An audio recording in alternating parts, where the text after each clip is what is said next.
പഴയ ആചാരങ്ങൾ. നമ്മൾ ഋഗ്വേദം, യജുർവേദം, 108 ഉപനിഷത്തുക്കൾ ഇതെല്ലാം അവയുടെ വരികളുടെ അർത്ഥസഹിതം അതിലെന്താണ് പറഞ്ഞിരിക്കുന്നത് എന്ന് പ്രധാനപ്പെട്ട പുരാണ കഥകളുടെയെല്ലാം അടിസ്ഥാനത്തിൽ മനസ്സിലാക്കുവാൻ ശ്രമിക്കുകയാണ്. അത് ഓരോ ദിവസവും ഓരോ വിഷയം എടുത്തിട്ട് പോസ്റ്റ് ചെയ്യുകയാണ്. അങ്ങനെ ചെയ്യുമ്പോൾ അത് കേൾക്കുന്ന ആർക്കും തന്നെ ഋഗ്വേദം, യജുർവേദം, സാമവേദത്തിന്റെ കാര്യമല്ല ഋഗ്വേദത്തിലുണ്ട്, അപ്പൊ അതും അതിൻ്റെ അകത്ത് പെടും. അതെല്ലാം ഇത് കേട്ട് കഴിയുമ്പോൾ അതിൽ എന്താണ് ഉള്ളതെന്നും എല്ലാം നമുക്കൊരു ഏകദേശ ഐഡിയ കിട്ടും 108 ഉപനിഷത്തുക്കളിൽ. അപ്പൊ ആർക്കും പിന്നെ അതിൻ്റെ അകത്ത് കയറി കടന്നു കഴിഞ്ഞാൽ എല്ലാ കാര്യങ്ങളും എളുപ്പത്തിൽ മനസ്സിലാക്കാം. അത്ര ലളിതമായിട്ടാണ് ഇതിലെല്ലാം വിവരിച്ചിരിക്കുന്നത്. പക്ഷെ അതിൽ ആദ്യം പെട്ടെന്ന് ഇടിച്ചു കയറാൻ പറ്റില്ല. ഒരു ക്രമത്തിൽ അതിലേക്ക് കയറണം. ആ ക്രമത്തിലാണ് ഇവിടെ പറഞ്ഞുകൊണ്ടിരിക്കുന്നത്. അപ്പൊ അങ്ങനെ നമ്മൾ കേട്ട് മനസ്സിലാക്കുമ്പോൾ ഒരു കാര്യം വ്യക്തമാകും. അതിലില്ലാത്തതായിട്ട് ഒന്നുമില്ല. ആധുനിക സയൻസ് കണ്ടെത്തിയതും കണ്ടെത്താനിരിക്കുന്നതുമായി എല്ലാ ശാസ്ത്രങ്ങളും നമുക്കതിൽ കാണുവാൻ പറ്റും. കണ്ടെത്താനിരിക്കുന്നതും ഒരു ഭാവിയിൽ ലോകം തന്നെ അതിൻ്റെ അകത്തേക്ക് വരും കണ്ടെത്താൻ വേണ്ടിയിട്ട്. അങ്ങനത്തെ ഒരവസ്ഥയിലേക്ക് ലോകം എത്തിച്ചേരും. അപ്പോൾ അങ്ങനെയുള്ള ഒരു വിഷയത്തിലേക്കാണ് നമ്മൾ കാര്യങ്ങൾ മനസ്സിലാക്കാൻ ശ്രമിക്കുന്നത്. ഇന്ന് നമ്മൾ ആചാരങ്ങളെ പറ്റിയാണ് നോക്കുന്നത്. ആചാരങ്ങൾ എന്ന് പറയുമ്പോൾ നമ്മൾ ആചാരങ്ങളെല്ലാം ഈ വേദങ്ങളുമായിട്ട് കുറച്ചെല്ലാം ബന്ധപ്പെട്ടിട്ടാണ് കിടക്കുന്നത്. അപ്പൊ അതിന്റെ അടിസ്ഥാനത്തിൽ അവയെല്ലാം ഒന്ന് മനസ്സിലാക്കിയിട്ട് നമ്മൾ ക്രമത്തിൽ വേദത്തിലേക്ക് കടക്കാം. പക്ഷെ ഇതുമെല്ലാം വലിയ ജ്ഞാനമാണ് നമുക്ക് കിട്ടുക ഇതിലൂടെ. അപ്പൊ അതിനു മുമ്പിൽ നമുക്കിന്ന് ഒരു ഉപനിഷത്തിലെ ഒരു വാക്യം ശ്രദ്ധിച്ചുകൊണ്ട് നമുക്ക് മുന്നോട്ടേക്ക് പോകാം.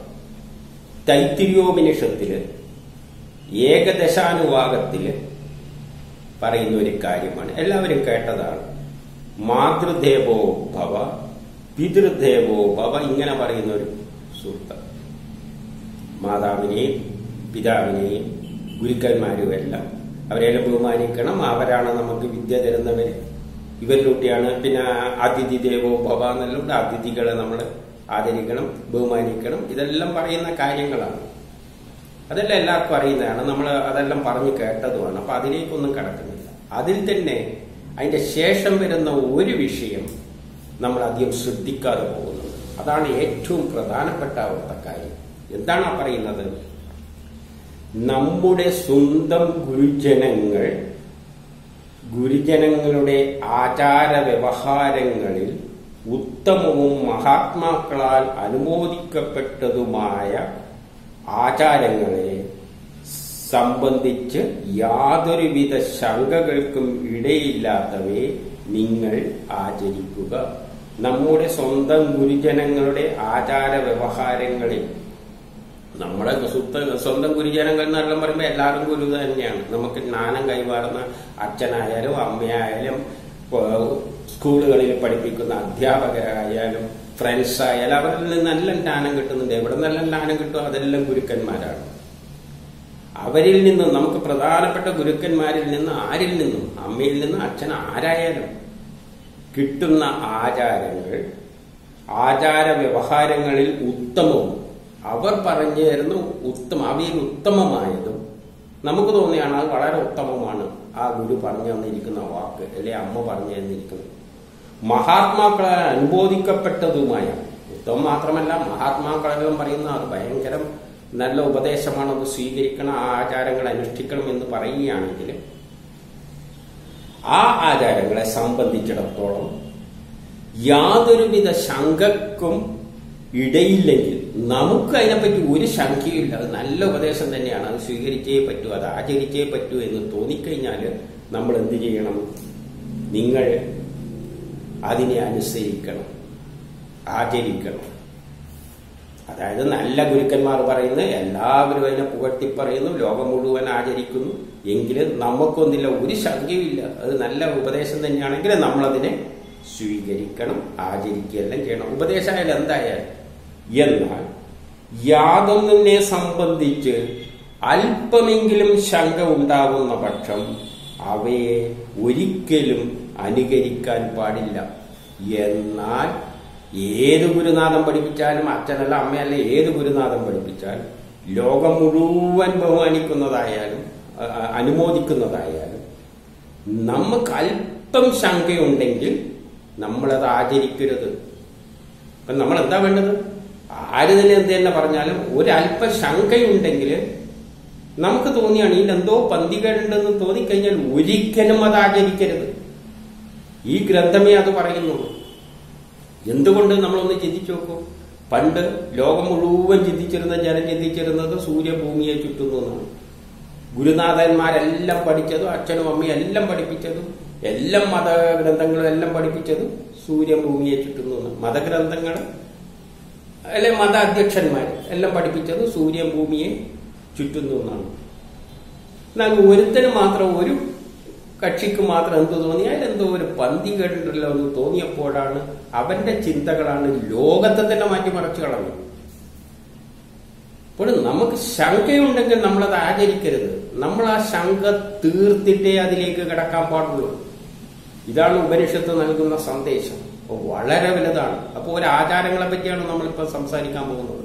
അപ്പൊ ആചാരങ്ങൾ ശരിയാണോ, അതിന് വല്ല വസ്തുതയുണ്ടോ എന്ന് നമുക്ക് ഒരു ശങ്കയില്ലെങ്കിൽ നമുക്ക് ആചരിക്കാം. എല്ലാവരും ആചരിക്കുന്നതാണെങ്കിൽ ഒരു ശങ്കയുണ്ടെങ്കിൽ നമ്മൾ എന്ത് ചെയ്യാൻ പാടില്ല, അത് ആചരിക്കാൻ പാടില്ല എന്ന് പറഞ്ഞുകൊണ്ട് ആ ഒരു ഉപദേശത്തെ സ്വീകരിച്ചുകൊണ്ട് നമുക്ക് ഇന്നത്തെ വിഷയത്തിലേക്ക് കടക്കാം.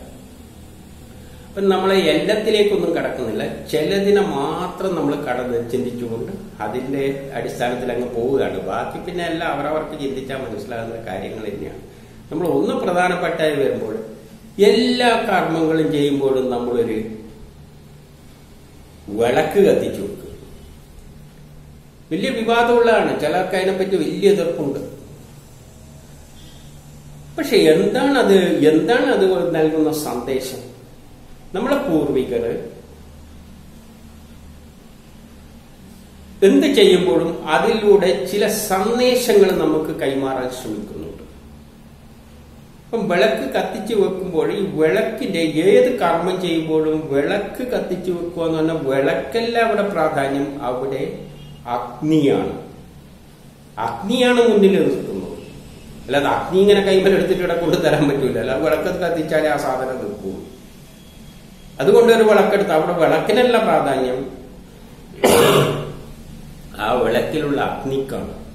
അപ്പൊ അഗ്നിയെ മുൻനിർത്തിയാണ് നമ്മൾ കർമ്മം ചെയ്യേണ്ടത്. എന്താണ് അതിന്റെ അർത്ഥം? അപ്പൊ ഏത് കർമ്മം ചെയ്യുമ്പോഴും നിങ്ങൾ അഗ്നിയെ മുൻനിർത്തി കർമ്മം ചെയ്യുക എന്ന് പറയുകയാണ്. എന്താണ് ഈ അഗ്നിയെ മുൻനിർത്തി കർമ്മം ചെയ്യുക?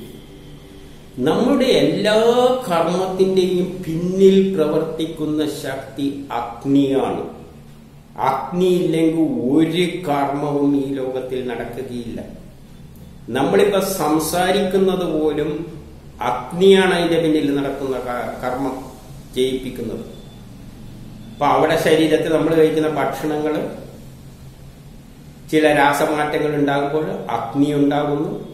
ആ അഗ്നി കോശങ്ങളെ സങ്കോച വികാസങ്ങളെല്ലാം ചെയ്തിട്ടാണ് നമ്മളെ സംസാര പ്രക്രിയ ഉണ്ടാകുന്നത്. സംസാരം ഒരു ഊർജമാണ്. അഗ്നി എന്ന് പറഞ്ഞ് ഊർജമായിട്ട് കാണണം. അങ്ങനെ ചിന്തിക്കുമ്പോൾ വേദങ്ങൾ തന്നെ പറയുന്നുണ്ട്, ഗർഭസ്ഥ ശിശുവിനെ വെളിയിൽ കൊണ്ടുവരുന്നത് അഗ്നിയാണ്.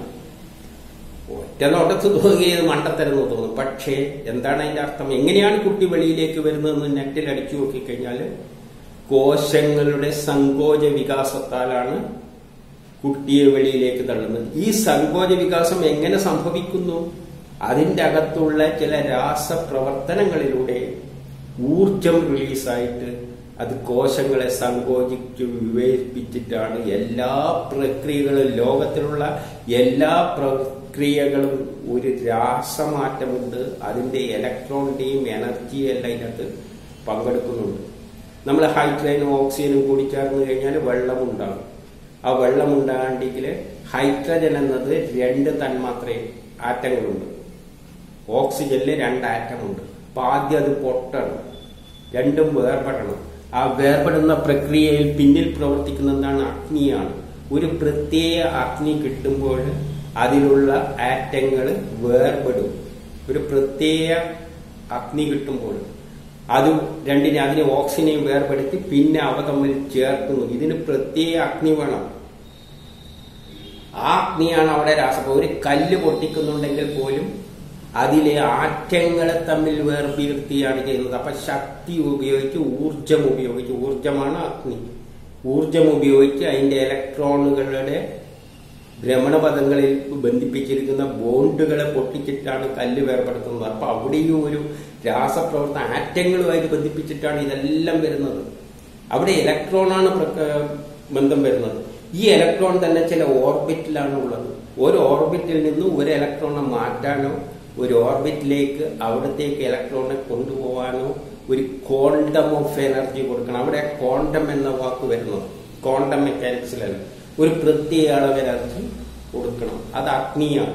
ഇപ്പൊ രാസപ്രവർത്തനത്തിൽ എന്തെല്ലാം ഉണ്ട്? എക്സോതെർമിക് ഉണ്ട്, എൻഡോതെർമിക് ഉണ്ട്. അപ്പൊ ഏത് പ്രവൃത്തിയും നമ്മളെ ശരീരത്തിൽ നടക്കുന്നുണ്ടെങ്കിലും പിന്നിൽ അഗ്നിയുണ്ട്. ആ ഒരു സത്യമാണ് ഇവിടെ പറയുന്നത്. നമ്മൾ എന്ത് കർമ്മം ചെയ്യുന്നുണ്ടെങ്കിലും അഗ്നിയെ ഒഴിവാക്കിക്കൊണ്ട് ഒരു കർമ്മം നടക്കില്ല. അതുകൊണ്ടാണ് ഋഗ്വേദത്തിലെ ആദ്യം തന്നെ അഗ്നിയെ നമ്മൾ അവിടെ പുകഴ്ത്തി പറയുന്നുണ്ട്. അഗ്നിന്റെ വർണ്ണനകളാണ് നടത്തുന്നത്. ആ ഒരു ശാസ്ത്രതത്വം, അഗ്നിയുടെ പ്രാധാന്യം നമ്മൾ മനസ്സിലാക്കേണ്ടിക്കില്ല. ഇപ്പോൾ തന്നെ ചിന്തിച്ചാൽ മതി. റഷ്യ ഉക്രൈനെ ആക്രമിച്ചു. എല്ലാ നാടുകളും ഉക്രൈന്റെ പിന്നാലെ നിന്നു. അമേരിക്ക, നാറ്റോ രാഷ്ട്രങ്ങൾ മുഴുവൻ അതിനകത്ത് നിന്നു. അപ്പുറത്ത് റഷ്യ മാത്രം. പിന്നെ ഉപരോധങ്ങളാണ്. ഉപരോധം പ്രഖ്യാപിച്ചു. ഒരു സാധനം റഷ്യയിൽ നിന്ന് വാങ്ങാനും പാടില്ല, വിൽക്കാനും പാടില്ല, ഒന്നും പാടില്ല എന്ന് പറഞ്ഞ് വലിയ ഉപരോധം എത്തി. പിന്നെ അവസാനം ഒരു കാര്യം വരുമ്പോൾ ഈ നാറ്റോ രാജ്യങ്ങളെല്ലാം ഉടക്കാൻ തുടങ്ങി. കാരണം റഷ്യയിൽ നിന്ന് എണ്ണ വാങ്ങണം. എണ്ണ കിട്ടിയില്ലെങ്കിൽ അവരുടെ അടിത്തറ തന്നെ ഇളകിപ്പോകും. അതുകൊണ്ട് എന്ത് ഉപരോധമെല്ലാം നമ്മൾ ചെയ്തോളാം, പക്ഷെ എണ്ണ നമ്മൾ വാങ്ങി കൊടുക്കുകയും ചെയ്യും, വാങ്ങും. അതില്ലാതെ പറ്റില്ല. നാറ്റോരെ തന്നെ പിന്നെ അവസാന ആശയക്കുഴപ്പങ്ങൾ. ഇപ്പൊ എണ്ണ വാങ്ങിക്കൊണ്ടിരിക്കുകയാണ്. എന്ത് ഉപരോധം ഉണ്ടെങ്കിലും അതെല്ലാം നമ്മൾ ചെയ്തോളാം, പക്ഷെ എണ്ണന്റെ കാര്യം പറ്റും. എന്തുകൊണ്ട്? എണ്ണേന്റെ പ്രാധാന്യം. എണ്ണ എന്താണ്? അഗ്നിയാണ്, ഊർജമാണ്. അപ്പൊ അഗ്നിയുടെ പ്രാധാന്യം വളരെ വലുതാണ്. എല്ലാ കർമ്മത്തിലും അത് ഒരു ചെറിയ ഉദാഹരണം നമുക്ക് പെട്ടെന്ന് മനസ്സിലാക്കണം. പക്ഷെ രസതന്ത്രത്തിലോട്ട് നമ്മൾ കയറി ചെല്ലുമ്പോൾ നമ്മളെ എല്ലാ ശരീരത്തിൽ നടക്കുന്ന പ്രക്രിയകളെല്ലാം നോക്കുമ്പോൾ അത് അഗ്നിയാണ്. ഒരു മുട്ട വിരിയുന്നത് തന്നെ ഒരു പ്രത്യേക അഗ്നി കൊടുത്തേ പറ്റൂ. അതിൽ കൂടിയാലും കുറഞ്ഞാലും മുട്ട വിരിയില്ല. അപ്പൊ ഇതിനെല്ലാം ഒരു ക്വാണ്ടം ഓഫ് എനർജിയും ഉണ്ട്. അതിൽ നിന്നാണ് ക്വാണ്ടം മെക്കാനിക്സിലേക്ക് എത്തിയത്. അങ്ങനെയാണ് നമ്മൾ മുകളിലോട്ടേക്ക് പോകുന്നത്.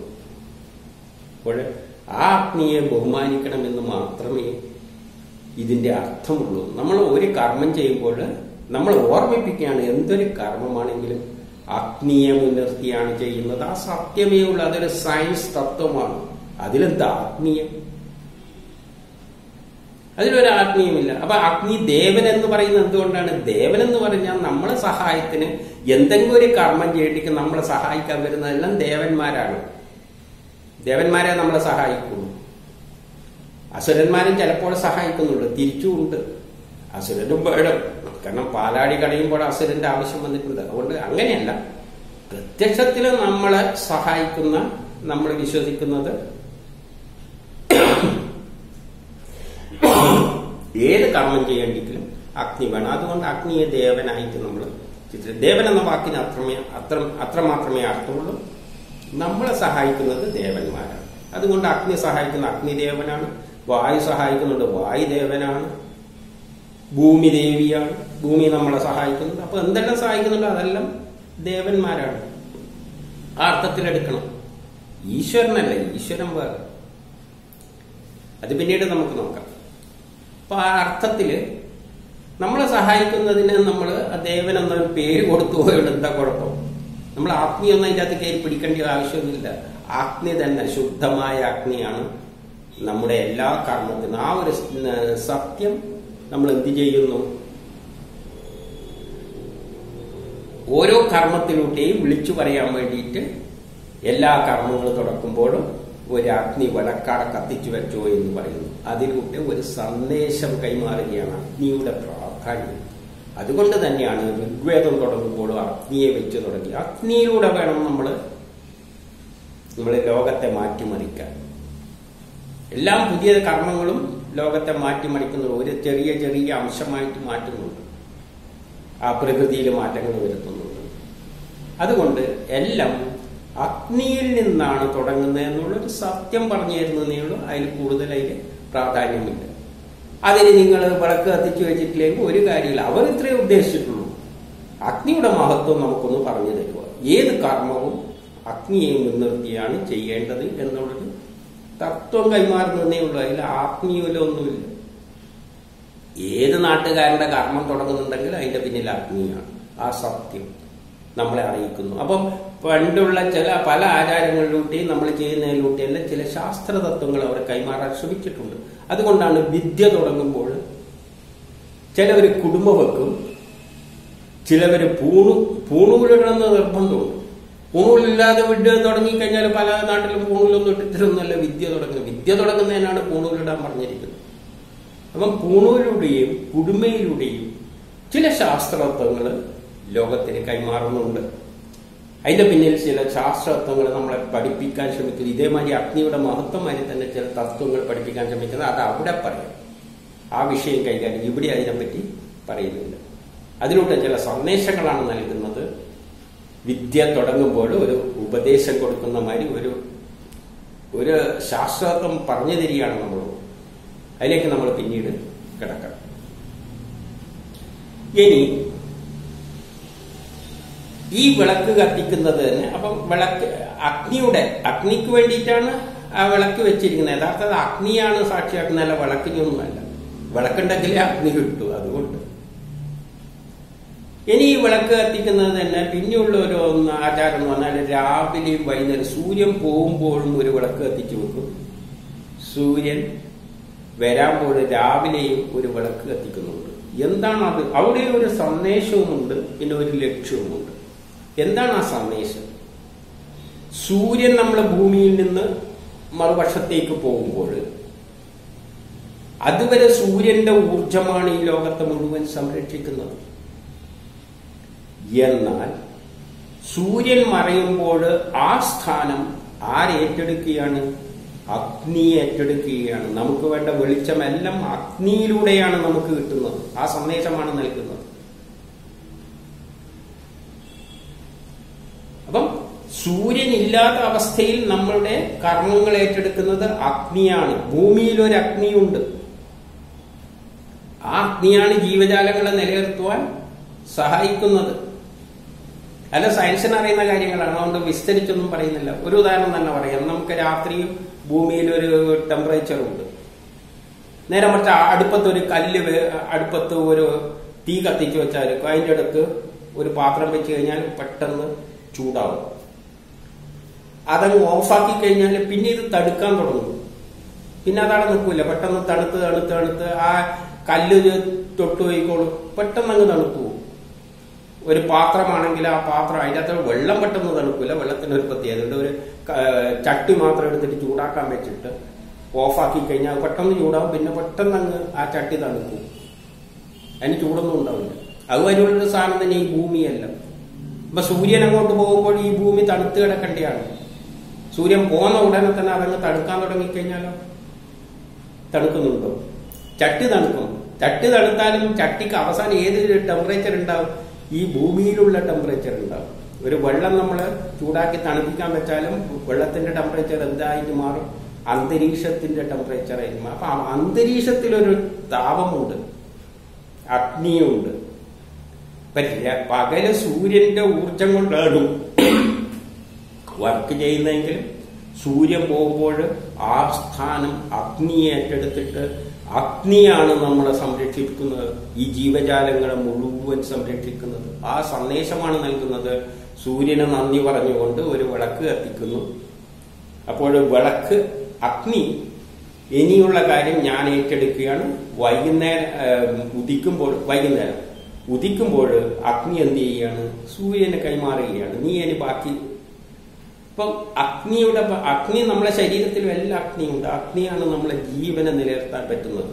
നേരെ മറിച്ച് അന്റാർട്ടിക്കിലാണെങ്കിൽ സൂര്യൻ അങ്ങ് പോവുകയാണെങ്കിൽ അടുത്ത നിമിഷത്തെ എന്തായി പോകും? തണുത്തു. ചില സ്ഥലങ്ങളിൽ ഭയങ്കര തണുപ്പെല്ലാം, അവിടെ ജീവിക്കാൻ തന്നെ പ്രയാസമാണ്. അപ്പൊ അവിടെ അഗ്നി നിലനിൽക്കുന്നില്ല. അപ്പൊ അഗ്നിയുള്ള സ്ഥലത്ത് മാത്രമേ ജീവജാലങ്ങൾക്ക് പിടിച്ചു വെക്കാൻ പറ്റുള്ളൂ. സൂര്യൻ ഉണ്ടായത് കൊണ്ടായില്ല. അപ്പൊ ആ സ്ഥലത്ത് അഗ്നിയാണ് ഏറ്റെടുക്കുന്നത്. അപ്പൊ സൂര്യന്റെ സ്ഥാനം അഗ്നി ഏറ്റെടുക്കുക. അപ്പൊ അഗ്നിയുടെ ഒരു റോള് കൂടിയാണ് ഇവിടെ പറഞ്ഞു വെക്കുന്നത് വിളക്ക് കത്തിക്കുമ്പോൾ. അത് മാത്രമല്ല, രാവിലെ വിളക്ക് കത്തിക്കുന്നതിന്റെ ഉദ്ദേശവും സൂര്യൻ പോകുമ്പോൾ വിളക്ക് കത്തിക്കുന്നതിന്റെ ഉദ്ദേശവും വൈകുന്നേരം വിളക്ക് കത്തിക്കുന്നതിന്റെ ഉദ്ദേശം എന്താണെന്ന് നമ്മളൊന്ന് ചിന്തിച്ചു കഴിഞ്ഞാല്, സൂര്യൻ പോകുമ്പോൾ സന്ധ്യ മയങ്ങുമ്പോൾ, പ്രത്യേകിച്ച് പണ്ട് കാലത്ത്, ഇന്നും എല്ലാം ഉണ്ട്, അതേമാതിരി സൂര്യൻ ഉദിക്കുന്നതിനെക്കാട്ടി മുമ്പിൽ തന്നെ ആൾക്കാർ, വീട്ടിലുള്ള ആണുങ്ങളെല്ലാം വെളിയിൽ ജോലിക്ക് പോകും. അന്ന് ജോലിക്ക് പോകുന്ന സമയത്ത് ഈ പാമ്പുകളെല്ലാം ഇറങ്ങി വരുന്ന രാത്രിയാണ്, വെളിച്ചമില്ലാത്ത സമയത്താണ്. അപ്പോൾ ഉദിക്കുന്നതിനെക്കാട്ടി മുമ്പിലേ അസ്തമിച്ചാല് പാമ്പുകളെല്ലാം ഉണ്ടാ, പലതും കടിക്കുകയും ചെയ്യും, ചാകുകയും ചെയ്യും. അപ്പൊ പണ്ടെല്ലാം നടയെന്ന് പാമ്പ് കടിച്ചു എന്നെല്ലാം പറഞ്ഞുകൊണ്ടുള്ള വാർത്തകൾ പണ്ടുണ്ടായിരുന്നു. ഇപ്പൊ അതൊന്നുമല്ല. ഇപ്പം ബൈക്കിലും അതിലും ഇതിലും എല്ലാം തന്നെയാണ്. എന്നാലും വീട്ടിൽ വരുമ്പോഴും നമ്മളൊന്ന് പേടിച്ചിട്ടാണ് കാർ നടക്കുക, വല്ല പാമ്പാറ്റം ഉണ്ടോന്ന്.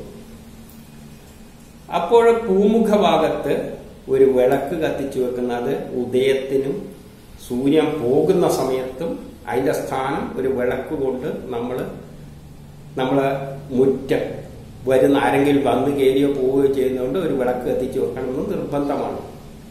ഇല്ല, നിർബന്ധമൊന്നുമില്ല, വേണ്ടിക്കില് കത്തിച്ചാൽ മതി. രാവിലെ അതേമാതിരി വീട്ടിൽ കത്തിച്ചു വെക്കണം. എങ്കില് ആ മുറ്റത്ത് കയറി വരുന്ന സ്ഥലത്ത് എങ്കിലെന്താവും? ഇത്തരം ജീവികളിൽ നിന്ന് രക്ഷപ്പെടാം. പക്ഷെ അതിനൊരു ആത്മീയം കൊടുത്ത് എന്തിനാണെന്ന് ചോദിച്ചാൽ ദൈവത്തിന്റെ പേരിൽ, ഇല്ലെങ്കിൽ ദൈവകോപമാണെന്ന് പറയുന്നതിന്റെ അർത്ഥം എന്താണ്? നമ്മൾ ഇന്നും കത്തിക്കുന്നുണ്ട് വിളക്ക്. എല്ലാ നാട്ടിലും, അമേരിക്കക്കാരനായാലും ചൈനക്കാരനായാലും എല്ലാം രാവിലെ വീട്ടിന്റെ മുമ്പില് രാവിലെയും വൈകുന്നേരം, രാവിലെ ആള് പോകുന്നുണ്ടെങ്കിൽ ലൈറ്റ് ഇടും. ഇപ്പൊ ഒരു ലൈറ്റാണ്, ബൾബാണ്. എല്ലാ വീട്ടിന്റെ മുമ്പിലും രാവിലെ ആള് വരുന്നേയും പോന്നെയും, വൈകുന്നേരം ആള് വരുന്നേയും പോന്നെയും, സൂര്യൻ അസ്തമിക്കും ഇരുടാകുമ്പോൾ ഒരു ലൈറ്റ് ഇടും, വെളിച്ചു കൊടുക്കും. അത് അന്നും ഇട്ടുന്നേ ഉള്ളൂ. അന്ന് വിളക്കായിരുന്നു. അന്ന് സ്ട്രീറ്റ് ലൈറ്റ് എല്ലാം കണ്ടിട്ടില്ല. എങ്ങനെയാണ് ഒരു എണ്ണയും കൊണ്ടുപോയിട്ട് കുപ്പിയിലിട്ട് നിറച്ചു വെക്കുന്നു. ഇവിടെയും ഒരു വിളക്ക് കത്തിച്ചു വെക്കുന്നു. അത്രയേ അതിന് പ്രാധാന്യമുള്ളൂ. പക്ഷെ അത് നിർബന്ധമാക്കിയിരുന്നു ദൈവത്തിന്റെ പേരിൽ. ദൈവത്തിനാണ് കത്തിച്ചു വെക്കുന്നത്. അതുകൊണ്ട് ദൈവം കോപിക്കും. ഈ ദൈവം കോപിക്കുന്നവനെ പേടിപ്പിച്ചിട്ടാണ് അന്നത്തെ കാലത്ത് എല്ലാം ചെയ്യിപ്പിച്ചിരുന്നത്. അതുകൊണ്ട് കത്തിക്കണ്ടവർ ആ സമയത്തുമ്പോൾ പേടിച്ച് പോയി കുളിച്ചെല്ലാം വന്ന് വിളക്ക് കത്തിക്കും. ഇന്നത്തെ കാലത്താണെങ്കിൽ സ്വിച്ച് ഇട്ടാൽ മതി, എളുപ്പമാണ്. എന്നാൽ ഇന്ന് കുട്ടികളോട് ഒന്നാം മുറ്റത്ത് ലൈറ്റ് ഇടുന്ന് പറഞ്ഞു കഴിഞ്ഞാൽ കുട്ടികൾ കേട്ടാൽ ചിലവർ അപ്പം തന്നെ ഇടും, ചിലവർ 2 പ്രാവശ്യം പറഞ്ഞാൽ ഇടും. കാരണം പോയി ഒന്ന് സ്വിച്ച് ചെയ്യാറുണ്ട്. പണ്ടത്തെ കാലത്താകല്ല, ഈ വിളക്കൊണ്ട് ഈ തുടച്ച് എണ്ണയൊഴിച്ച് തിരിയിട്ട് എല്ലാം കത്തിക്കട്ടിക്കില്ല. അന്ന് കത്തിക്കില്ല, പാടാണ്. ഒരു മടി കൊണ്ട് ആ കിടക്കട്ട് എന്ന് വെക്കും. പാമ്പ് കടിക്കുമ്പോഴേ പിന്നെ അതിന് ബോധം വരുള്ളൂ. അപ്പൊ അന്നത്തെ കാലത്ത് ദൈവത്തിന്റെ പേര് പറയുമ്പോൾ ആൾക്കാർ എന്തായാലും ദൈവത്തെ പേടിയില്ലാതെ കക്ഷിയില്ല. അതുകൊണ്ട് അങ്ങനെ ഒരു പേടി ഉണ്ടാക്കി വെച്ചിട്ടുണ്ട്. അതുകൊണ്ട് വിളക്ക് കത്തിക്കുന്നു. യഥാർത്ഥത്തിൽ വിളക്ക് കത്തിക്കുന്നതിന്റെ ഉദ്ദേശം എത്രയേ ഉള്ളൂ? രാവിലെയും വൈകുന്നേരം ആൾ ഇറങ്ങി പോകുമ്പോൾ ഒരു വിളക്കാണ്. ഇന്നും നമ്മൾ എല്ലാ നാട്ടിലും ഫ്രണ്ടിൽ ഒരു ലൈറ്റ് ഇടും, ബാക്കിൽ ഇറങ്ങുന്നതാണെങ്കിൽ അവിടെ ഒരു ലൈറ്റ് ഇടും. അത്ര മാത്രമേ ഉള്ളൂ. ഇന്ന് അങ്ങനത്തെ ലൈറ്റ്. അന്നത്തെ കാലത്ത് എങ്ങനെയൊരു ലൈറ്റ് വിളക്ക് വെച്ച് എണ്ണ തിരിയിടാൻ വേണ്ടിയിട്ടാണ്. അപ്പം വിളക്കുണ്ടാണ്ടിക്ക് അടിയിൽ വെക്കാൻ വേണ്ടി ഒരു ഫൗണ്ടേഷൻ വേണം. അതിന് അടിഭാഗം കുറച്ച് വലുതാക്കിയിട്ടുണ്ട് വിളക്കിന്റെ. പിന്നെ നടുവിൽ ഒരു കമ്പ്, ഒരു പിടിക്കാനൊരു സാധനം വേണം. പിടിക്കാൻ വേണ്ടിയിട്ട് അങ്ങനെ ഒരു രൂപം ഉണ്ടാക്കി, പിടിക്കുന്ന ഒരു ഗ്രിപ്പ് കിട്ടാൻ വേണ്ടിയിട്ട് അവിടെ ഒരു കുറച്ച് കട്ട ഇങ്ങനെ, കാരണം എണ്ണയല്ലേ ചിലപ്പോൾ ബൾക്കി പോകുന്നുണ്ടെങ്കിൽ അതിനൊരു ഗ്രിപ്പ് കിട്ടാൻ വേണ്ടി ഒരു ഗ്രിപ്പ് വെച്ചു. പിന്നെ അത് കലാഭാവനയില് വേദങ്ങളെല്ലാം ചിന്തിക്കുമ്പോൾ നട്ടല്ലാണ്, നട്ടലിന്റെ ഓരോ കശേരുക്കളാണ് എന്നെല്ലാം പറഞ്ഞുകൊണ്ടെല്ലാം വ്യാഖ്യാനം അതെല്ലാം ചെയ്തിട്ടുണ്ടാവും. അതെല്ലാം പോട്ടെ അതിന്റെ കൂട്ടത്തിൽ. അതിലൂട്ടി ചില ശാസ്ത്രത്വങ്ങളെല്ലാം പ്രചരിപ്പിക്കാൻ നോക്കുന്നുണ്ട്. അതിനൊന്നും കുഴപ്പമൊന്നുമില്ല. അത് കലാഭാവനയാണ്. അത് ചെയ്യും. പിന്നെ മുകളില് ഒരു തിരി കത്തിക്കാൻ, കുറെ തിരിയാണ്, കുറെ വെളിച്ചം വണ്ടിക്ക് 2-3 തിരിയുള്ള ഇത്. അപ്പൊ അതിന് ഒരു ഭംഗിയായിട്ട് ചിലപ്പോൾ കഥയിലെ കഥാപാത്രങ്ങളെ എല്ലാം ചിന്തിച്ചുകൊണ്ട് അങ്ങനെയെല്ലാം ഇതിനൊരു രൂപകൽപ്പന ചെയ്തിട്ടുണ്ടാവും. ഒരു വിളക്കുണ്ടാക്കി ഇന്നും ഒരു വിളക്കല്ല ഏതെല്ലാം തരത്തിലുണ്ടാക്കുന്നു. ചിലത് തൂക്ക് വിളക്കാണ്, മുകളിൽ നിന്ന് കെട്ടി തൂക്കണ്ട. അതിന് ആ തരത്തിലേ കാണേണ്ടതുള്ളൂ. അതിലൊന്നും യുക്തി കയറിയിട്ടാണോ വിളക്ക് കത്തിച്ചാല വിളക്കൊന്നും കത്തിക്കണ്ട, അതിലൊന്നും പ്രശ്നമില്ല. നിങ്ങൾ വിളക്കൊന്നും കത്തിക്കണ്ട, യുക്തിവാദികൾ വിളക്കൊന്നും കത്തിക്കണ്ട. അതിൽ തെറ്റാണെന്ന് തോന്നുന്നത്. പിന്നെ പാമ്പ് കടിയൊക്കെ വേണ്ട ആ ധൈര്യം ഉണ്ടെങ്കിൽ വിളക്കൊന്നും കത്തിക്കണ്ടല്ല. ഫ്രണ്ടിലെ ലൈറ്റ് ഇടുന്നത് തന്നെ യുക്തിക്ക് നിരക്കാതെയാണ്. എന്തിനാണ് സൂര്യൻ പോകുമ്പോൾ ഒരു ലൈറ്റ് ഇടുന്നത്? ഈ വിളക്ക് കത്തിക്കുന്നതിന് വേണ്ടിയാണ്. സൂര്യൻ പോകുമ്പോൾ ലൈറ്റ് ഇടുകയാണ്, വിളക്ക് കത്തിച്ച് വെക്കുകയാണ്. ഇന്ന് അതിന് പകരം ലൈറ്റ് ഇടുകയാണ് എല്ലാ നാട്ടിലും. അത് സൂര്യനെ നന്ദിയായിട്ട് സൂര്യനൊരു ടാറ്റ പറയുന്ന മാതിരിയാണെന്ന് വേണമെങ്കിൽ കവികൾക്ക് വ്യാഖ്യാനിക്കാം. അപ്പോൾ യുക്തിയും തലയിൽ കയറി വരും. സൂര്യന് ടാറ്റ പറയേണ്ട ആവശ്യമൊന്നുമില്ല എന്നെല്ലാം പറയാം. പക്ഷെ ഇവിടെ ഒരു ശാസ്ത്രതത്വമുണ്ട്. സൂര്യന്റെ കർമ്മം സൂര്യൻ പോകുമ്പോൾ അഗ്നിയാണ് ഏറ്റെടുക്കുന്നത്. അതേസമയം തന്നെ രാവിലെയും വൈകുന്നേരം സൂര്യൻ ഉദിക്കുമ്പോഴും അസ്തമിക്കുമ്പോഴും വീട്ടിൽ ആള് വരികയും പോവുകയും ചെയ്യുന്ന സമയത്ത് നമ്മുടെ സുരക്ഷിതത്വത്തിന് വേണ്ടി ഒരു വിളക്ക് കത്തിക്കും. അത്രയേ അതിന്റെ ആവശ്യമുള്ളൂ. പിന്നെ കത്തിക്കുമ്പോൾ മറ്റേ വേഷമെല്ലാം നല്ല കുളിച്ചിട്ട് ഒരു ഇതെല്ലാം വെച്ച് വെക്കുക എന്ന് പറഞ്ഞാൽ എല്ലാത്തിനും ഒരു രസം, അവരുടേതായ ഒരു രീതിയിൽ ചെയ്യുന്നതാണ് ഭംഗി. സിനിമയിലെ തന്നെ അതെല്ലാം ചിലപ്പോൾ ചിത്രീകരിക്കുന്നത് എന്തുകൊണ്ടാണ്? അതൊരു ഭംഗിയായിട്ട് അവതരിപ്പിക്കും. ഇപ്പം നമ്മളിപ്പം ഞാനൊരു യുക്തിവാദിയാണ്. ഒരു പ്രഭാഷണത്തിന് പോകുമ്പോൾ അവിടെ പ്രഭാഷണമാണ് നടത്തേണ്ടത്. അതിന് ഞാൻ ഇവിടുന്ന് വൈകുന്നേരം സമയമായി 8 മണിയായി അപ്പാടെ എണീച്ചിട്ട് കൈലിയും കൊണ്ടുമായിരിക്കും ചിലപ്പം പരിചയമായിട്ട് അങ്ങ് നേരെ പോയിട്ട് പ്രഭാഷണം നടത്തിയിട്ട് ഇങ്ങ് പോയാൽ പോലെ. എന്തിനാ പണ്ടുള്ളവർ ചെയ്യുന്ന, പണ്ടുള്ളവർ പുറത്തെല്ലാം പോകുമ്പോൾ നല്ല ഡ്രസ്സ് ചെയ്ത് മേക്കപ്പ് ചെയ്യുന്ന നല്ല പഴഞ്ചരല്ലേ. പുറത്ത് പോകുന്നതിന് ഡ്രസ്സ് ചെയ്തിട്ടെല്ലാം പോകണേ. അവിടെ പോയി ഒരു പ്രഭാഷണമല്ലേ നടത്തുണ്ടോ? അതിന് ഇപ്പൊ ഇതേമാതിരി അങ്ങ് പോയിട്ട് അവിടെ പോയിട്ട് പ്രഭാഷണം നടത്തിയിട്ട് ഇങ്ങ് പോന്നാ പോലെ. പ്രഭാഷണത്തിനാ പറയല്ല, നമ്മളെ ഡ്രസ്സ് ഇട്ടിട്ട് ഇങ്ങനെയെല്ലാം പോകണം, കോട്ടനിലിട്ടിട്ട്. അപ്പൊ ഇങ്ങനെയെല്ലാം വ്യാഖ്യാനിക്കാൻ തുടങ്ങിക്കഴിഞ്ഞാൽ അതിൽ കാര്യമൊന്നുമില്ല. അപ്പൊ നമ്മൾ എന്ത് കർമ്മം ചെയ്യുമ്പോൾ നല്ല ഭംഗിയായിട്ട് നീറ്റായിട്ടെല്ലാം പോയി ചെയ്യണം. വീട്ടിൽ നിന്ന് ഇരിക്കുന്നവർ പോയോണ്ട് കാര്യം നടക്കാതെല്ലാം മതി. പക്ഷെ അതെല്ലാം ഉണ്ട്. അതുപോലെ തന്നെ വിളക്ക് കത്തിക്കുമ്പോൾ ഒരു ഭംഗിയായിട്ട് അവതരിപ്പിച്ചു എന്നതിൽ കവിഞ്ഞ അതിനൊന്നും വേറെ പ്രാധാന്യം കൊടുക്കണ്ട. കുറച്ച് ആത്മീയ അതിന് കൊടുത്തത് കൊണ്ട് അതുകൊണ്ടാണ് അവർ കൃത്യമായിട്ട് ആ സമയത്ത് സൂര്യൻ പോകുമ്പോൾ കത്തിക്കുന്നത്, സൂര്യൻ ഉദിക്കുമ്പോഴും ചെയ്യുന്നത്. അതിനൊരു ദൈവികമായി കൊടുത്തു, ഒരു ഭക്തി അല്ലെങ്കിൽ ഒരു ഭയം ഉൽപ്പാദിപ്പി. ഭയവും ഉണ്ട് അതിന്റെ പിന്നിൽ. അത് ചെയ്തിട്ടില്ലെങ്കിൽ എന്തെല്ലാം സംഭവിക്കും. അതാണ് ഒരു വശം. പിന്നെ വരുമ്പോ അറിയാം, വിളക്കുമായിട്ട് വരുമ്പോൾ ദീപം ദീപം എന്ന് പറഞ്ഞുകൊണ്ടാണ് വരും. അത് കാണുമ്പോഴും ചിലവർക്ക് തോന്നി ഇതെന്താ അന്ധവിശ്വാസങ്ങൾ, അത് ഇത് എന്നാണ്. ഇതിലും കാര്യം ഇത്രയേ ഉള്ളൂ. നമ്മളിപ്പം വീട്ടിന്റെ മുറ്റത്ത് എന്തെങ്കിലും ഒന്ന് കത്തിക്കാൻ വേണ്ടി രാത്രി കറണ്ടെല്ലാം പോയി, വെളിച്ചമില്ല, ഒരു വിളക്ക് കത്തിച്ചോടും. ഫ്രണ്ടിലൊരു വിളക്കുണ്ട്, എണ്ണ വിളക്കാണ്, കത്തിക്കട്ടെ, തീ വേണം. അപ്പൊ നമ്മൾ അടുക്കളയിൽ നിന്ന് ഒരു തീയുമായിട്ട് വരുമ്പോ എങ്ങനെയാ വരുക? തീയും പിടിച്ചിട്ട് ഇങ്ങനെ നീട്ടിപ്പിടിച്ചിട്ട് വരുമോ? എങ്കിലും വല്ലവരും കുട്ടികൾ ഓടിച്ചേരും. അത് വരുമ്പോഴും നമുക്കറിയാം, ഒരു തീയായിട്ട് ഒരു കടലാസിൽ ഇങ്ങനെ കത്തിച്ച് പോകുമ്പോൾ നമ്മളിങ്ങനെ ഒരു വളരെ കെയർ എടുത്തിട്ടാണ് വരിക. പറയുമ്പോ ഇതാ തീയെന്നും പറഞ്ഞാൽ വരുക.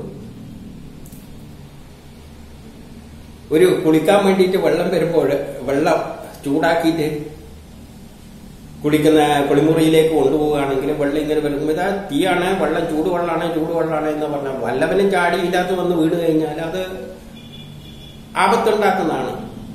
അതുകൊണ്ട് തീ എന്ന് പറഞ്ഞിട്ടേ വരുള്ളൂ. അതില് ദീപം എന്നും പറഞ്ഞ് ഒരു കലാപരമായിട്ട് വരുന്നതിനെന്താ കുഴപ്പം? അതിനൊരു കലാപരമായിട്ട് അവതരിപ്പിക്കുന്നതേ ഉള്ളൂ. ഇത്രയേ ഉള്ളൂ ഇതിൻ്റെ അകത്ത് കാര്യമുള്ളൂ.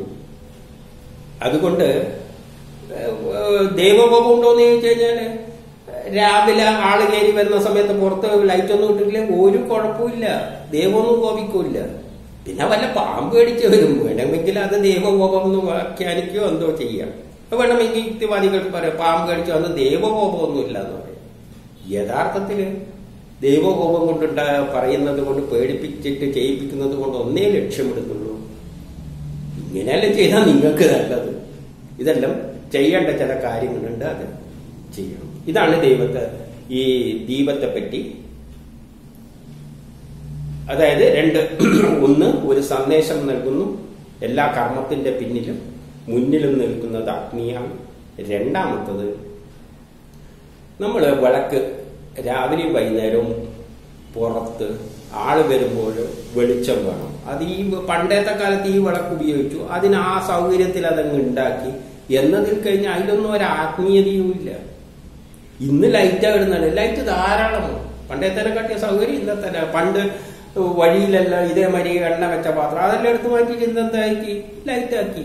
അതുകൊണ്ട് ഇന്നും പല വീടുകളിലും ചുറ്റും നോക്കിക്കഴിഞ്ഞാല് വിളക്കെല്ലാം അവിടെ അകത്ത് ദൈവത്തിന് അതിന്റെ ഒരു തുടർച്ചയെന്ന നിലയില് പൂജാമുറിയിലാറ്റം കത്തിയും ഫ്രണ്ടിലൊന്നും കൊണ്ട് കാണിക്കുന്ന പരിപാടിയൊന്നും അധികം വീട്ടില്, ചില വീട്ടില് അത് തുടർന്നു പോകുന്നുണ്ട്. അത് മാത്രമേ ഉള്ളൂ. അതിന് സാധാരണ വിളിച്ചു എല്ലാം ധാരാളം മതി. ആ നിലയിലേ അതിനെ കാണേണ്ടത്. ഇതാണ് നമ്മളുടെ ദീപവുമായിട്ട് ബന്ധപ്പെട്ടിട്ടുള്ള ചില വിശ്വാസങ്ങൾ. പിന്നെ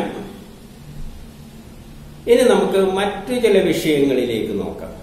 ചിലതിലേക്കേ കടക്കുന്നുള്ളൂ. എല്ലാവരും പറഞ്ഞു കേട്ട ചില കാര്യങ്ങളിലേക്ക് കടക്കുന്നുള്ളൂ, അല്ലാതെ എല്ലാം ഇവിടെ നോക്കാനും ഉദ്ദേശിക്കുന്നു. ഇതേമാതിരി ഓരോന്ന് ചിന്തിക്കുമ്പോൾ അതിൻ്റെതായ ചില കാര്യങ്ങൾ, എന്തെങ്കിലും ഒരു കാര്യം അതിന്റെ പിന്നിൽ കാണും. അത് പക്ഷെ എല്ലാവരും ഫോളോ ചെയ്യാൻ വേണ്ടി, ഫോളോ ചെയ്യില്ലെങ്കിൽ അതിനെ കൊണ്ട് ചെറിയ ദോഷങ്ങളുണ്ടാവും. അത് ചെയ്യാൻ വേണ്ടിയിട്ട് ദൈവത്തിന്റെ പേരും പറഞ്ഞ് അവർ അന്ന് പഠിപ്പിച്ചു വെച്ചു എന്നേ ഉള്ളൂ. അതുകൊണ്ട് ആരും വിളക്ക് കത്തിക്കുന്നു. അല്ലാതെ നമ്മളെ നിർബന്ധിച്ച ഒരാളെ കൊണ്ട് 10 വട്ടം പറയേണ്ടി വരും. അതൊന്നും വേണ്ട, ചെയ്യാൻ ബാധ്യസ്ഥരായവര് അത് ചെയ്യും. ഇപ്പൊ നമുക്ക് വേറൊരു ഉദാഹരണം നോക്കാം. നമ്മൾ വീട്ടിന്റെ അകത്ത് പണ്ട് പറയുന്നവരാണ് ഈ നഖവും മുടിയും ഒന്നും വീട്ടിന്റെ അകത്ത് ഇടുന്നത് ദൈവകോപം. അവിടെയും പറയും ദൈവകോപമാണ്, ദൈവം കോപിക്കും. ഇപ്പൊ ദൈവം കേൾക്കുമ്പോഴാണ് നമുക്കെല്ലാം ഈ ഒരു പ്രശ്നം. യുക്തിവാദികൾക്ക് ദൈവം കോപിക്കുന്നവരും മുടി താഴത്തിട്ട് കുഴപ്പമില്ല, നിങ്ങൾ മുടിയോ നഖോ എല്ലാം വീട്ടിന്റെ അകത്ത് മുറിച്ചിട്ടോ ഒരു കുഴപ്പമില്ല. ദൈവമൊന്നും അങ്ങനെ ദൈവം അവിടെ നിന്ന് ഇറങ്ങി വന്നിട്ട് നമ്മളെ ശിക്ഷിക്കാനൊന്നും ദൈവത്തിന് അതല്ല പണി. നിങ്ങൾ ചെയ്യുന്ന നോക്കിയിരിക്കലല്ല പണി. ദോഷം നിങ്ങൾക്ക് തന്നെയാണ്. ദൈവത്തിന്റെ പേരിൽ പറഞ്ഞു കഴിഞ്ഞാൽ അത് കുറച്ച് പേടിച്ചിട്ട് പലവരും ചെയ്യാതിരിക്കും. പക്ഷെ യുക്തിവാദികൾക്ക് അതൊന്നും ഇല്ലല്ലോ. അവരെന്നാ പിന്നെ നഖവും മുടിയും അകത്തിട്ടേ അവർക്ക് തൃപ്തി വരും. എന്താണ് ഇതുകൊണ്ട് സംഭവിക്കുന്നത്? നമ്മൾ ഇന്നും കൊറോണ വന്നപ്പോൾ വീട്ടിന്റെ അകത്ത് കയറുമ്പോഴും വളരെ സൂക്ഷിച്ചില്ല. കാലും കൈയെല്ലാം കൈയിട്ടല്ലേ ചിലവർ വീട്ടിൽ കയറി. എന്തുകൊണ്ട്? കൊറോണ പകർന്നു. ഈ മുറിയില് കുട്ടികളുള്ള വീടുകളിലാണ്. കുട്ടികളെല്ലാം അവരെ നടത്തം പഠിക്കുന്നത് തറയെന്നാണ്. അല്ലാതെ കുറെ പൈസ കൊണ്ടുകൊണ്ട് കട്ടുമ്മ കിടന്നിട്ട് നടത്തും, ഇതൊന്നും നടക്കില്ല. എല്ലാം തറയിൽ ഇറങ്ങി തന്നെ പലപ്പോഴും വേണ്ടി വരും. അപ്പോൾ ഈ കുട്ടികൾക്കൊരു സ്വഭാവം ഉള്ളത് എന്തൊക്കെ കണ്ട വായിലെടുത്തിടുന്നു. ഈ നഖവും മുടിയൊന്നും തേക്കാത്ത സാധനങ്ങളാണ്. അതെല്ലാം വീട്ടിന്റെ അകത്ത് ഇട്ട് കഴിഞ്ഞാൽ എന്താ സംഭവം? ചെരുപ്പ് പുറത്തു വെക്കണം എന്ന് പറയുന്നത്. ചെരുപ്പ് കയറി വന്നു കഴിഞ്ഞാൽ അതെല്ലാം ഈ കുട്ടികളെ നമ്മൾ തന്നെ ചിലപ്പം തറയിലിരിക്കുന്നുണ്ട്. അത് ഇത് തൊടും, പിന്നെ എവിടെയെങ്കിലും തൊടും, കൊറോണ വരും. അല്ലെങ്കിൽ വയറ്റിൽ ഇതെല്ലാം മുടിയും ഇതെല്ലാം പോയിട്ട് പ്രശ്നങ്ങൾ ഉണ്ടാക്കും. അപ്പൊ അത് ഒഴിവാക്കാൻ വേണ്ടിയിട്ട് ദൈവത്തിന്റെ പേരിൽ ഒന്ന് പറഞ്ഞു കൊടുത്തു. എന്ത് പറഞ്ഞു കൊടുത്തു? നിങ്ങൾ മുടിയൊന്നും അകത്തേക്ക് ഇട്ടത് അത് ദൈവം നഖം മുറിക്കുമ്പോൾ പറയും വീട്ടിന്റെ അകത്തോടല്ല, അത് മറ്റേ ദൈവം കോപിക്കുന്നു. എന്ത് ദൈവം കോപിക്കും? ദൈവം കോപിക്കുന്ന പറഞ്ഞാൽ മുടി താഴത്ത് വീഴുകയാണെങ്കിൽ അല്ലെ ഇത് വീഴുകയാണെങ്കിൽ വല്ല കുട്ടികളുണ്ടെങ്കിൽ എടുത്ത് വയറ്റ് കയറി രോഗമോ അങ്ങോട്ട് ഓടേണ്ടി വരും. അത് എന്നെ ദൈവം ചെയ്യുന്ന ദൈവകോപം. അല്ലാതെ ദൈവത്തിന് അവിടെ ഇരുന്നിട്ട് ഇവിടെ നമ്മൾ മുടി കുറിച്ച് കൊടുക്കുന്നുണ്ട് ഇതെല്ലാം നോക്കലൊന്നും അല്ല ജോലി. അങ്ങനെ ഒന്നും ഇല്ല തന്നെ. ഇതിന്റെ പിന്നിലെല്ലാം അവർ ഒരു ലക്ഷ്യം വെച്ചിട്ടുണ്ട്. പേടിപ്പിച്ചിട്ട് ജയിപ്പിക്കൽ തന്നെയാണ് അവരുടെ ലക്ഷ്യം. അതാണ് ഒന്ന്. അപ്പൊ ഇത്തരം കാര്യങ്ങൾ. ഇനിയും ഇങ്ങനത്തെ ചില വിശ്വാസങ്ങളുണ്ട്. ഒരു ഉദാഹരണം വേറൊന്ന് പറയാം. ഈ സദ്യക്കൽ ഇടുമ്പോൾ ഈ ഇലേന്റെ കൊടി ഇടതുവശത്തേക്ക് ചേർത്ത് വെച്ചിടണമെന്ന് പറയും. വളഞ്ഞ ചെറിയ ഭാഗം ഉണ്ടല്ലോ, ഒന്ന് വലിയ ഭാഗം മറ്റേ ചെറിയ ഭാഗം ഇലേന്റെ. വാഴയിലല്ല, ഇതിങ്ങനെ തിരിച്ചിടണം ഇടതുവശത്തേക്ക്. ഇല്ലെങ്കിൽ അപ്പൊ ഇടുമ്പം തന്നെ തെറ്റിപ്പോയാൽ ആ ഇടുന്ന ആളെ മുഖഭാവമല്ല ഒരു വേറെ ആൾ പറയും എന്താ നീ ചെയ്ത് എങ്ങനെ ഇട്ടെന്ന്. അപ്പം മറ്റേ ആള് ഒരു ഇടുന്ന ആളാകെ അന്തം വിട്ടുപോകും. കാരണം എന്തോ വലിയ ഭീകര സംഭവങ്ങൾ നടക്കാൻ പോവുകയാണ്. ഇല തിരിച്ചിട്ട് പോയാല് എന്തോ സംഭവിക്കാൻ പോവാണ്. ചിലപ്പോ ആ ഇട്ടാള് തട്ടിപ്പോവുക, അല്ല കഴിച്ചാള് തട്ടിപ്പോവുക, എന്തോ അല്ല ഇടുന്ന തെറ്റുമ്പോ ചിലവരെ എങ്ങനെ ഇട്ട് കൊടുത്തെന്ന് പറയുമ്പോ അവനും ഒന്നും ഞെട്ടും. അത് ശ്രദ്ധിച്ചാൽ മതി. എന്തോ ഒരു വലിയ തെറ്റ് ചെയ്താൽ മതിയാണ്. എന്താ ഈ തെറ്റ് ഒരു ചുക്കുമില്ല, എന്തിനാ അങ്ങനെ ഇടാൻ പറയുന്ന ഒന്ന് ആലോചിച്ച് നോക്കൂ. ഈ ഇല ഇങ്ങനെ എടുത്തു വെച്ചാൽ നമ്മളെ എപ്പോഴും വലതേ കൈ കൊണ്ടാണ് ഭക്ഷണം കഴിക്കുന്നത്. അപ്പൊ ഇല ഇങ്ങനെ ഇട്ട് കഴിഞ്ഞാൽ കുറെ സാധനങ്ങൾ വിളമ്പുന്ന മുഴുവൻ എവിടെയായിരിക്കും? ആ വീതിയുള്ള സ്ഥലത്തായിരിക്കും. അവിടെ ആയിരിക്കും ചോറും കറിയും എല്ലാം ഉണ്ടാവും. മറ്റേ മൂലക്ക് വല്ല അച്ചാറോ അല്ലെങ്കിൽ വല്ല വേസ്റ്റ് ഇടാൻ വേണ്ടിയിട്ടായിരിക്കും നമ്മൾ ആ മൂല ഉപയോഗിക്കുക, ചെറുത്. പിന്നെ അവസാനം ഒരിക്കൽ മാത്രം എടുത്ത് കഴിക്കേണ്ടത്. ബാക്കിയെല്ലാം ചോറും കറിയെല്ലാം ഇപ്പുറത്ത്. അപ്പം നമ്മൾ സുഖമായിട്ട് വലത്തെ കൈ കൊണ്ട് ആവാത്താണൊക്കെ എടുത്തത്, അല്ലെ അതിനെ നീട്ടി ഇങ്ങനെ പിടിച്ച് തിന്നേണ്ടി വരും. അതായിരിക്കില്ലേ അത് പറഞ്ഞതിന്റെ അർത്ഥം. അത്രയല്ലേ ഉള്ളൂ കാര്യം. നമ്മളൊന്ന് തിരിച്ചു വെച്ചിട്ട് ഭക്ഷണം നമുക്ക് അസൗകര്യമാണ്. നമ്മൾ ഭക്ഷണം എല്ലാം ഇങ്ങോട്ടേക്ക് ഇങ്ങനെ കൈ എടുത്തുകൊണ്ട് ഇടം കൈ കൊണ്ട് കഴിക്കുന്നവനാണെങ്കിൽ തിരിച്ചിട്ട് കൊടുക്കുന്നതാണ് നല്ലതെന്ന എന്റെ അഭിപ്രായം. അപ്പൊ ഇതിലെല്ലാം പക്ഷെ നമ്മളെല്ലാം പേടിപ്പിച്ചു വെച്ചിട്ടുണ്ട് ഇങ്ങനെ ചെയ്യരുതെന്ന്. അതുകൊണ്ട് നമ്മൾ ഓട്ടോമാറ്റിക് ആയിട്ട് അങ്ങ് ചെയ്തു പോവുകയാണ്. ഈ ഒരു ഭയം ഉൾപ്പെടുത്തിയത് കൊണ്ട്, ഭയം വെച്ചത് കൊണ്ട്, ദൈവത്തിന്റെ പേരിൽ ചെയ്യുന്നത് കൊണ്ട് എന്ത് പറ്റുന്നുണ്ട്? നമുക്കുള്ളിലൊരു ഭയം വരും. അതുകൊണ്ട് നമ്മൾ ശ്രദ്ധിച്ചിട്ട് ഇതെല്ലാം ചെയ്യുമ്പോൾ ശ്രദ്ധിച്ചിട്ട് ചെയ്യും. അപ്പം അത്തരം ആചാരങ്ങളെല്ലാം എന്തിനാണ് വെച്ചത് എന്ന് ചോദിച്ചു കഴിഞ്ഞാൽ ഇങ്ങനെ എല്ലാം തന്നെ നമ്മൾ കുളിക്കുമ്പോൾ പുറം തോർത്തണം എന്ന് പറയും. ആദ്യം തല തലപറത്ത് എണ്ണ തേക്കരുത് എന്നെല്ലാം പറയും. ഇതെല്ലാം അതിൻ്റെതായ എണ്ണൊക്കെ ശരീരത്തിന്റെ ഒരു ഭാഗം മാത്രം എണ്ണ തേച്ച് വേറൊരു ഭാഗം എണ്ണ തേക്കാതിരിക്കുമ്പോൾ ശരീരത്തിന് ടെമ്പറേച്ചർ അഡ്ജസ്റ്റ് ചെയ്യേണ്ടെങ്കിൽ അതിൻ്റെതായ ചില വ്യത്യാസങ്ങൾ പലയിടത്തും പലമാതിരി അഡ്ജസ്റ്റ് ചെയ്യേണ്ടി വരും. അതുകൊണ്ടായിരിക്കാം.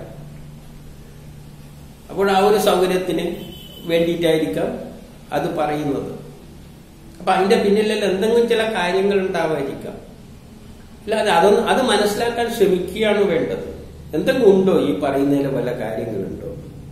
അല്ലാതെ കണ്ണു അടിച്ചിട്ട് നിഷേധിച്ചിട്ടൊന്നും ഒരു കാര്യമില്ല. നിഷേധിച്ചിട്ട് എന്താ കാര്യം? നമുക്ക് ദോഷം ആദ്യം തന്നെ പറഞ്ഞ എന്താണ്? നമുക്ക് ദോഷമില്ലാത്ത ആചാരങ്ങൾ അത് നമുക്കും പൂർണ്ണ ശതമാനമായ ശരിയാണെന്ന് തോന്നുന്നുണ്ടെങ്കിൽ ആചരിച്ചോണ്ടൊന്നും കുഴപ്പമൊന്നുമില്ല, ആചരിക്കാം. പക്ഷെ സംശയം ഉണ്ടെങ്കിൽ എന്തിനാ ഇല തിരിച്ചിട്ടാൽ എന്താണെന്ന് ചോദിച്ചു കഴിഞ്ഞാൽ ഇല ഇങ്ങനെ തന്നെ ഇടണോ, തിരിച്ചിട്ടിട്ട് കഴിച്ചാൽ എന്താന്ന് ചിന്തിച്ചു കഴിഞ്ഞാൽ കുഴപ്പമൊന്നുമില്ല. ഒന്ന് ഇട്ട് കഴിച്ചു നോക്കൂ. അപ്പം മനസ്സിലാവും ഇത് കുറച്ച് കുഴപ്പമാണ്. നമ്മൾ അപ്പം കൈ അതുവരെ കൊണ്ടുപോകണം. ചോറ് വാര ഇങ്ങനെ ഇതാവുമ്പോൾ ഇടുന്ന് ഇങ്ങനെ വാരിയാണ്. അപ്പൊ അനുഭവത്തിൽ നിന്ന് മനസ്സിലാക്കും. അപ്പം നമ്മൾ അത് പണ്ടായിരിക്കും തിരിച്ചിട്ട് നമ്മൾ തന്നെ എടുത്ത് തിരിക്കും. നമ്മൾ തന്നെ ഭക്ഷണം കഴിക്കാൻ പോകുമ്പോൾ ചോറിന്റെ പാത്രമല്ല മുമ്പിൽ പോകും, കറിന്റെ ഇപ്പുറത്തും. കാരണം പെട്ടെന്ന് വരുന്നതിനുള്ള അതൊരു അറേഞ്ച്മെന്റ് ആണ്. അതിലൊന്നും കയറി ആത്മീയം കയറി പിടിക്കുന്ന എന്തിന്? ഇങ്ങനെ ഓരോന്നും നമ്മൾ ചിന്തിക്കുമ്പോൾ പണ്ട് കാലത്ത് പറഞ്ഞ ചില കാര്യങ്ങളെല്ലാം ശ്രദ്ധിക്കുമ്പോൾ അതിനെ ഒന്ന് അവർ എന്തുകൊണ്ടായിരിക്കും എന്നുള്ളതൊന്ന് ചിന്തിച്ചു കഴിഞ്ഞാൽ അതിലെല്ലാം എന്തെങ്കിലും ചില കാര്യങ്ങൾ ചിലപ്പോൾ കണ്ടെന്ന് വരും. എന്നാൽ എല്ലാ ആചാരങ്ങളും അങ്ങനെയാണോ എന്ന് ചോദിച്ചാൽ ചിലത് വേണ്ടാത്ത ചില ആചാരങ്ങൾ ഉണ്ടാക്കി വെച്ചിട്ടുണ്ട്. നമുക്ക് ശല്യമായി തീരുന്ന ചില ആചാരങ്ങൾ, ഇത് ചെയ്താലേ പറ്റൂ. അങ്ങനത്തെ കാര്യത്തിൽ അത് വല്ലവനും പിൽക്കാലത്ത് എന്തെങ്കിലും അജ്ഞത കൊണ്ട് ഉണ്ടാക്കി വെച്ചതായിരിക്കാം. അതെല്ലാം എടുത്ത് ദൂരക്കണം. അങ്ങനത്തെ ഒന്നും ആചരിക്കരുത്. നമ്മൾ ആചരിക്കുമ്പോൾ ഒന്ന് നമ്മളെ ബുദ്ധി ഉപയോഗിച്ചിട്ട് ഇതിൽ എന്തെങ്കിലും കാര്യമുണ്ടോ എന്നെല്ലാം ഒന്ന് അനലൈസ് ചെയ്തിട്ട് നല്ലതാണെങ്കിൽ നല്ല തന്നെ ഇത് ഗുണം കുറച്ച്. നമ്മൾ നേരത്തെ വിളക്ക് കത്തിക്കുന്ന തന്നെ വിളക്ക് എന്നതിനെ നമ്മൾ ആ രൂപത്തിൽ കാണുമ്പോഴാണ് നമുക്ക് ഈ പ്രശ്നം. ആ വിളക്ക് ഞാൻ കത്തിക്കൂല നീയല്ലേ പറയും. ആ വിളക്ക് അത് കത്തിക്കാൻ പറ്റില്ല. അതേതോ ഒരു വിളക്കിനൊരു ഷേപ്പ് എന്നാൽ ഉണ്ടാക്കി. ഭാരതത്തിൽ അങ്ങനെ ഒരു ഷേപ്പ് ഉണ്ടാക്കി. വേറെ നാട്ടിൽ വേറെ വിളക്കാരി. അവിടുത്തെ വിളക്കിന്റെ ഷേപ്പ് ഒന്നും എനിക്കറിയില്ല. ചിലപ്പോൾ ഉണ്ടായിരിക്കും. പക്ഷെ പണ്ടത്തെ ഒരു റാന്തലെല്ലാം കണ്ടിട്ട് ഈ നടുവിൽ ഇങ്ങനെ പിടിക്കുന്ന തരത്തിലുള്ള വിളക്കുകൾ പണ്ടുണ്ടായിരുന്നു. എണ്ണ വിളക്കില്ല, അതിന് നടുവിലൊരു പിടിക്കാൻ ഇതല്ലോ അതുമാതിരി ഉണ്ടാക്കിയേ ഉള്ളൂ. അത് കത്തിക്കില്ല എന്നെല്ലാം പറഞ്ഞാൽ അത് അതെല്ലാം അജ്ഞതയാണ്. അതേസമയം അവർ എന്ത് ചെയ്യും? ഫ്രണ്ടിൽ കൊണ്ടുപോയി ലൈറ്റ് ഇടുകയും ചെയ്യും. സൂര്യൻ പോകുമ്പോൾ ലൈറ്റ് ഇടും. അത് യുക്തിവാദിയായാലും ഉണ്ട്. സൂര്യൻ പോകുമ്പോൾ ലൈറ്റ് ഇടും പുറത്ത്. അതിനെ വ്യാഖ്യാനിക്കുന്നത് മറ്റവർ ചെയ്ത് തന്നെയാണ് ഇതും ചെയ്യുന്നത്. പിന്നെ അതൊരു പേരില് ചെയ്തു. സൂര്യനെ വന്ദിക്കുക, സൂര്യന് ഒരു നന്ദി പറയുക എന്ന രീതിയിലല്ല ആ സമയത്ത് ചെയ്തു. ചെയ്യുന്നത് ഒരേ സമയം എല്ലാവരും ചെയ്യുന്നത് ഒന്ന് തന്നെയാണ്. പക്ഷെ സൂര്യനെ അവിടെ ഒരു ശാസ്ത്ര തത്വം അവർ അതിനകത്ത് പിടിപ്പിച്ചു എന്നേ ഉള്ളൂ. സൂര്യൻ പോകുമ്പോൾ അഗ്നിയാണ് നമ്മളുടെ കർമ്മങ്ങളെല്ലാം ഏറ്റെടുക്കാൻ പറയുന്നു. സൂര്യന് നന്ദി പറയുന്നു, അഗ്നി പറയുന്നു ഞാനിതാ ഏറ്റെടുക്കാൻ പോകുന്നു ബാക്കി കാര്യങ്ങൾ. ഈ തരത്തില് നമ്മൾ എല്ലാ ആചാരങ്ങളെയും കാണുമ്പോൾ ചിലതിനെല്ലാം ചില കാര്യങ്ങളുണ്ട്. അതില് മറ്റു ചിലത് അനാവശ്യമായ കുറെ അനാചാരങ്ങളും ഉണ്ട്. അത് നല്ലതാണോ മോശമാണോ എന്നല്ല അവനവന്റെ ബുദ്ധി തന്നെ പറഞ്ഞു തരും. അതാണ് ആദ്യത്തെ ഉപനിഷത്തിലൂടെ പറഞ്ഞത്. ഏതാള് പറഞ്ഞു തന്നാല് ലോകം മുഴുവൻ ആചരിക്കുന്ന ആചാരമാണ്. നിങ്ങൾക്കത് പൂർണ്ണമായി ശരിയാണെന്ന് തോന്നുന്നുണ്ട് നിങ്ങൾ ആചരിക്കുക. അതല്ല നിങ്ങൾക്ക് കുറച്ച് സംശയം ഉണ്ടെങ്കിൽ നിങ്ങൾ ഒരിക്കലും അത് ആചരിക്കണ്ട. അത്രേ പറഞ്ഞിട്ടുള്ളൂ. അപ്പൊ ആചാരങ്ങളൊന്നും നമ്മൾ അതേപോലെ എടുത്ത് പിന്തുടർന്ന് പോകേണ്ടതില്ല. നമ്മളെ ബുദ്ധി പറയില് വല്ലതും തെറ്റുണ്ട്, ഇത് ആവശ്യമുണ്ടെങ്കിൽ ആചരിക്കും. അത് പഴയതായാലും പുതിയതായാലും. ഇന്നാരെങ്കിലും പറഞ്ഞാലും പുതിയൊരു കാര്യം പറഞ്ഞാലും നമ്മൾ സ്വീകരിക്കണം എന്നൊന്നുമില്ല. നമുക്ക് ചെയ്യാൻ ഗുണമുണ്ടെന്ന് തോന്നിയാൽ സ്വീകരിക്കുക, വേട്ടയ്ക്ക് തള്ളിക്കളയുക. അതുകൊണ്ട് പഴയ ആൾക്കാർ പറഞ്ഞത് വെച്ചിട്ട് എല്ലാവരും നിഷേധിക്കണം എന്ന് പറഞ്ഞാൽ അത് നിഷേധികൾക്ക് അവകാശമുണ്ട് അങ്ങനെ നിഷേധിക്കാൻ. അവർക്കത് ചെയ്യാം. കാരണം എല്ലാവർക്കും സ്വാതന്ത്ര്യം ഉണ്ടല്ലോ. അവരവരാണ് തീരുമാനിക്കേണ്ടത് ഇത് സ്വീകരിക്കണം വേണ്ടിയെന്ന്. പക്ഷെ പഴയത് പറഞ്ഞതെല്ലാം നിഷേധിക്കുക എന്ന് പറയുമ്പോൾ അത് തെറ്റാണെന്ന് ധരിക്കുന്നതിലുള്ള ഒരു പന്തികേടുണ്ട്. ആ പന്തികേടാണ് ഇവിടെ സൂചിപ്പിച്ചത്. അപ്പൊ ഇന്നത്തത് ഈ വിഷയം നമുക്കിവിടെ അവസാനിപ്പിക്കാം. മറ്റുള്ള കുറേ ഉണ്ട്. എണ്ണ തേക്കുന്നതിനെ പറ്റി, കുളിക്കുമ്പോൾ ഉള്ള അതെല്ലാം ഉണ്ട്. അതിലെല്ലാം അവരവരെ സ്വന്തം ചിന്തിച്ചാൽ തന്നെ മനസ്സിലായി അതിനകത്ത് പിന്നിൽ വല്ല തത്വമുണ്ടോ കാര്യമുണ്ടോ എന്നെല്ലാം, അല്ലെ അതിലൂടെ വല്ല ആശയങ്ങൾ കൈമാറാൻ ശ്രമിക്കുന്നുണ്ടോ എന്നെല്ലാം അവരവർക്ക് തന്നെ സ്വന്തം ചിന്തിച്ചാൽ മനസ്സിലാകും.